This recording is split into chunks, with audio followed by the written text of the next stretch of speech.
Resolution in photography is basically the number of pixels you have in your photograph. It can be displayed as a single number or as a multiplication. The multiplication, where it says something like 6000 by 4000 or 3840 by 2160, these numbers can be anything, is basically how many pixels run along the top of the image and how many pixels run down the side of the image. If it's a single number, it's basically the total amount of pixels in your image. So an image with a resolution of 6000 by 4000 also could be described as having a resolution of 24 million pixels, or 24 megapixels. And this is where that megapixel number comes from. The first number relates to the pixels along the top, and the second number is the number of pixels down the side. So from this, you can determine whether it's a portrait-oriented image or a landscape-oriented image. If it starts with a bigger number, it's a long, flat image, which is that landscape orientation.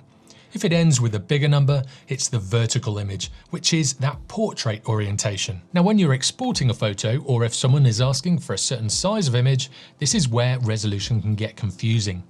If we look at the export window from Lightroom, it asks for a size, which is basically what I've just talked about. Whether it is the width and height, one of the edge lengths, the megapixel count, or a percentage of size, this refers to how many pixels you will have in the image, or the percentage of what it used to be. But it also asks you about pixels per inch, which is labeled resolution. Now this refers to the printing size, so how many of those pixels will be fit into an inch or a centimeter on that piece of paper.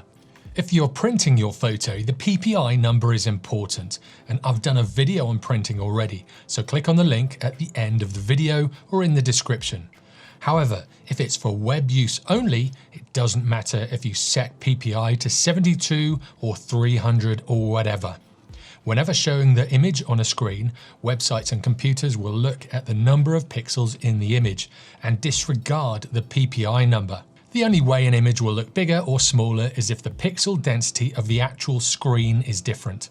A 4K monitor will make a 6000 by 4000 image look smaller at 100% compared to a 1080p screen. So if you're printing an image, this last PPI number is important, but if you're showing your image on screen, it doesn't matter that much. For online applications, just focus on the resolution size, or in the case of this export page, the resize option. The websites you're going to show it on will just look at how many pixels make up the image and use those, regardless of the pixels per inch. Now, if you like this video, click on this one next. And if you want to binge watch a load of my tutorials and these quick tips, click down here. And if you haven't already, be sure to subscribe for weekly tutorials in photography. I'll see you next time.